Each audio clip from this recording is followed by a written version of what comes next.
What's up, Closing Nation? I figured I'd take y'all on a little walk with me for a minute. Like, look both ways before you cross the street, son, right? Hey, it's Friday. Got some interesting stuff to share with you guys. I know Facebook's compiling the audience that should see this right now, so we'll wait. But I'm excited to be sharing some cool stuff with you today, right? If you're here right now, if you're watching this, there's 18 of y'all that just piled on here. Hit the like button. Let me know you're here. Give me some love. Maybe share this with your friend. Got some good stuff I'm going to say here in the next couple of minutes, I promise you. I want to talk about government subsidization versus private enterprise, right? Let me do this here. Get rid of all the... All right, so now we're getting through the connection issues, right? There's like a dead spot. That right there is called a dead spot. So check this out. They say the mark of a good salesman, or the very definition of a good salesman, is somebody who can find a need and fill it and profit from finding that need, right? Well, I look back today and we're doing a little readjustment of our goals over here at Hardcore Closer. We're looking to hire a general manager and a CFO, some things of that nature, and really go corporate over here. And some things dawned on me. Somebody asked me, say, hey, what do you do for a living? Like, what is it that's the root, the core of your job? When I was speaking to him today, and I realized that I'm a teacher. Like, that's crazy as hell. I'm a teacher. I dropped out of school in the 9th grade. I never finished the 8th grade. I finished the 8th grade. I never finished the 9th grade. Dropped out in the 9th grade, and here I am. I'm a teacher. And so that got me to thinking about some things, right? We talk a lot about, private enterprise versus government subsidized. And I have like what would be considered by most people like zero education, right? I have zero, like, I didn't go to college. I have a GED. I did get that, but I didn't go to college or any of that stuff.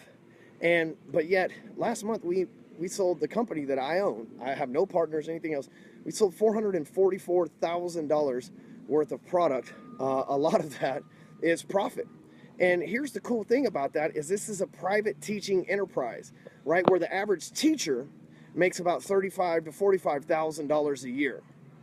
So what does that say for government subsidization versus private enterprise? Now you might say, Ryan, you're selling to the 1%, or Ryan, you're teaching people how to make money, but shouldn't they teach that in school? But the fact that the government doesn't teach that in school is what causes a need in the marketplace for me. You see, since I didn't finish school, since I dropped out, since I only have an 8th grade education, I saw a need in the marketplace. There's people with entrepreneurial personality types like myself. They call us ADD, OCD, or whatever 3-letter acronym that you want to place on it. But I saw people with needs like I have that weren't met by any kind of educational system out there. Now, I'm not talking about young people. I'm talking about grown adults that never learned certain things that I had to only learn through hiring and learning from other adults that I paid in private enterprise as well. And it got me to thinking, who'd have ever thought me, a guy that finished the 8th grade, then dropped out of school, would be a writer for a living, right? But I didn't learn my writing skills in 8th grade English class. I learned my writing skills through private enterprise, paying thousands of dollars to people like John Carlton, Frank Kern, and Ben Settle to learn how to become a better writer. I didn't learn that from the $40,000 a year teacher that was assigned to me by a government entity to teach me, because he or she didn't teach me shit. And it's weird how that works, right? We'll spend our whole lives, not our whole lives, we'll spend the majority of our lives going through school and then never apply the shit that we learned there. We have autocorrect, so we don't need to learn to spell these days. We don't really need to learn punctuation because our phones do that for us, right? Like, again, those are private enterprises that have taken over a government subsidized program. Instead of, hey, you know what? The teachers suck, so we'll just make a phone that teaches people how to write for them. Hey, the teachers, they're like minimum producers, so we'll just get a phone, some software to do things for people. Hey, and so what happens is there's an 80-20 rule, just like any other industry, and it's in the teaching industry too. There's plenty of teachers that are in the 80%. Hey, listen, God bless you, we need you in the system. But what we really need more than more teachers, and what we really need more than to respect teachers, is we need to respect, and we need more of the teachers that understand, the teachers that actually want to teach, and the teachers that actually have invested interest in the kids' success, which is what we don't have. Imagine if my teachers, instead of worrying about me answering the questions too quick or my ADD personality or me talking to the person next to me in class, imagine if they would have been skilled enough to turn me around and teach me how to write at a young age. I would be so much more prolific now that I'm 36 years old. But that's not the case because they're salaried and government subsidized, therefore told what to do by the government. You see, my private education company, hardcorecloser.com, we're not government subsidized, so there's no governing body telling me what I can and can't teach, what I can and can't say, and so yet I'm more profitable than most city schools on a monthly basis. Now think about that for a minute, right? So let's talk about some other stuff. And the 80-20 rule still applies with teachers, not just guys like me and Frank Kern and John Carlton and Ben Settle that can teach you to write, but think about the teachers right up here in front of me.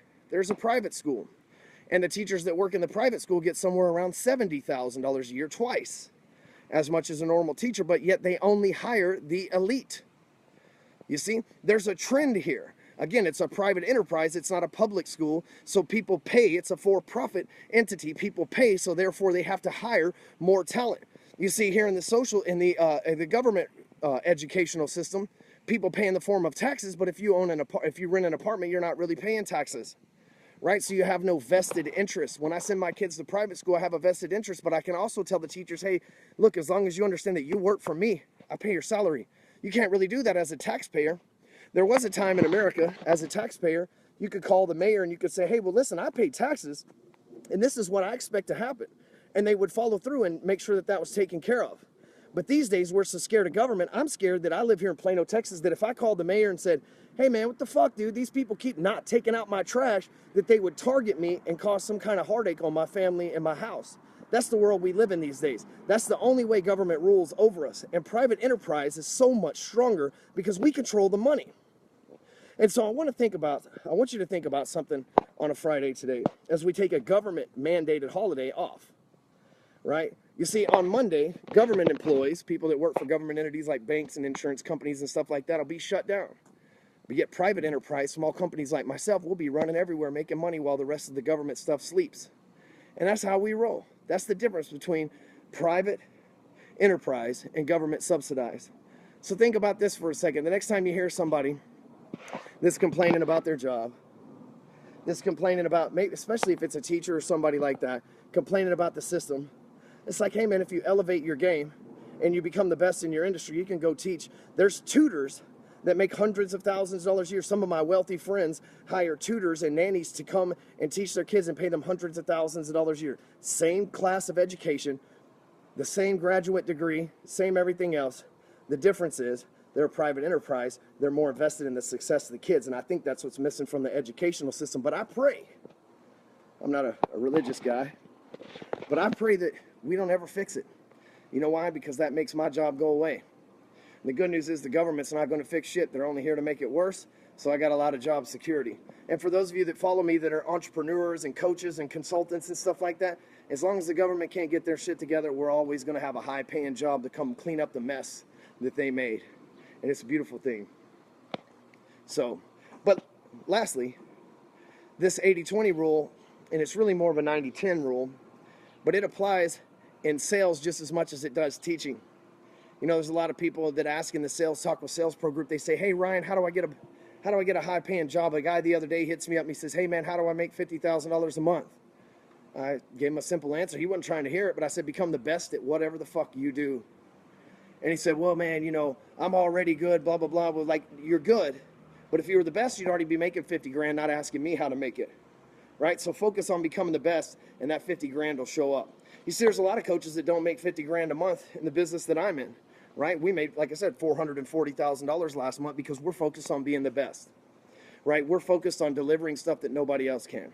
So just like the teaching, if you focus on being the best, you'll get paid like the best. Who'd have thought an 8th grade, 9th grade dropout, English flunker would ever become a writer for Forbes, Entrepreneur Magazine, Inc., Huffington Post, you name it, I write for them.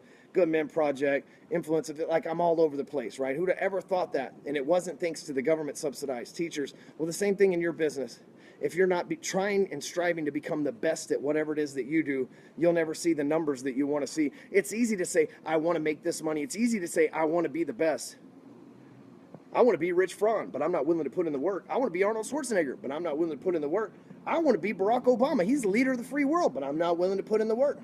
I'm willing to put in the work to be where I am at right now. And you should think the same thing. Where you're at is a direct reflection of what you've done, the actions that you've taken up to this moment. If you're not happy about it, get better about it and become the best. It's that simple.